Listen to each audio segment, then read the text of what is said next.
Kalpetta police സ്റ്റേഷന്റെ ശുചിമുറിയിൽ മരിച്ച നിലയിൽ കണ്ടെത്തിയ വനവാസി യുവാവ് ഗൂഗിളിന്റെ പോസ്റ്റ്മോർട്ടം നടപടികളിൽ മാനദണ്ഡങ്ങൾ പാലിച്ചില്ലെന്ന് ചീഫ് സെക്രട്ടറിക്ക് പരാതി. പോലീസ് കസ്റ്റഡിയിൽ മരണം സംഭവിക്കുമ്പോൾ സീനിയർ ഫോറൻസിക് ഡോക്ടർമാരെ ഉൾപ്പെടുത്തി പോസ്റ്റ്മോർട്ടം നടത്തണമെന്നാണ് മനുഷ്യാവകാശ കമ്മീഷന്റെ നിർദ്ദേശങ്ങൾ പാലിച്ചില്ലെന്നാണ് പരാതി. ഹൈക്കോടതി അഭിഭാഷകനും പൊതുപ്രവർത്തകനുമായ അഡ്വക്കേറ്റ് കുളത്തൂർ ജയ്സിംഗ് ആണ് പരാതി നൽകിയത്. പോലീസ് കസ്റ്റഡിയിലെ മരണവുമായി ബന്ധപ്പെട്ട പോസ്റ്റ്മോർട്ടം നടപടികൾ സുതാര്യമാക്കുവാനും ആവശ്യമെങ്കിൽ വീണ്ടും പരിശോധിക്കുവാനും കൃത്യമായ രീതിയിൽ പോസ്റ്റ്മോർട്ടം നടപടികൾ പകർത്തി സൂക്ഷിക്കണമെന്നും ദേശീയ മനുഷ്യാവകാശ കമ്മീഷൻ നിർദ്ദേശിക്കുന്നു. ഗോകുലിന്റെ പോസ്റ്റ്മോർട്ടം നടപടികളിൽ ഇത്തരം മാനദണ്ഡങ്ങൾ പാലിക്കുന്നതിൽ ഗൗരവമായ വീഴ്ച സംഭവിച്ചതായാണ് പരാതി. പ്രായപൂർത്തിയാകാത്ത 17 വയസ്സുകാരൻ ഗോകുലിനെ കേസിൽ പ്രതിചേർക്കാത്ത സാഹചര്യത്തിൽ രാത്രി പോലീസ് സ്റ്റേഷനിൽ കസ്റ്റഡിയിൽ സൂക്ഷിച്ചത് നിയമവിരുദ്ധമാണ്. ഇത് ബാലാവകാശ നീതിയുടെ ലംഘനമാണ്.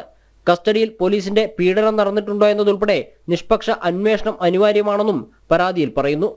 പോസ്റ്റ്മോർട്ട നടപടികൾ വീണ്ടും കോടതിക്കോ മറ്റ് ഏജൻസികളോ പരിശോധിക്കണമെങ്കിൽ അത് കൃത്യതയോടുകൂടി തന്നെ പകർത്തി സൂക്ഷിക്കേണ്ടതായിട്ടുണ്ട്. ഇതിലും ഗൂഗിളിന്റെ കാര്യത്തിൽ വീഴ്ച സംഭവിച്ചിരിക്കുകയാണ്. ഇപ്പോൾ പോലീസിന്റെ എതിരായിട്ടുള്ള ആക്ഷേപം ക്രൈംബ്രാഞ്ചാണ് അന്വേഷിക്കുന്നത്. ക്രൈംബ്രാഞ്ച് എന്ന് പറയുന്നത് പോലീസിന്റെ ഒരു ഭാഗം മാത്രമാണ്. അപ്പോൾ ഇത് സമഗ്രമായ ഒരു അന്വേഷണം തന്നെ ഈ മരണത്തിൽ ഉണ്ടാകേണ്ടതായിട്ടുണ്ട്.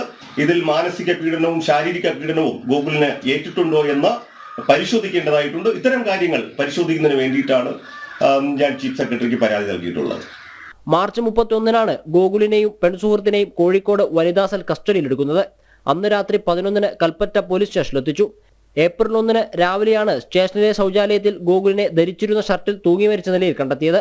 ഗോകുലിന്റെ വയസ്സടക്കം രേഖപ്പെടുത്തുന്നതിലും നിയമപ്രകാരമുള്ള നടപടി സ്വീകരിക്കുന്നതിലും പോലീസിന് വീഴ്ച പറ്റിയതായി നേരത്തെ ആരോപണമുണ്ടായിരുന്നു. ഇതേ തുടർന്ന് സ്റ്റേഷനിൽ ഡ്യൂട്ടിയിലുണ്ടായിരുന്ന 2 പോലീസ് ഉദ്യോഗസ്ഥരെ സസ്പെൻഡും ചെയ്തിരുന്നു. അതേസമയം കഴിഞ്ഞ ദിവസം ഗോകുലിന്റെ പെൺസുഹൃത്തിൽ നിന്ന് ക്രൈംബ്രാഞ്ച് മൊഴി രേഖപ്പെടുത്തിയിട്ടുണ്ട്. ജനം, കോഴിക്കോട്.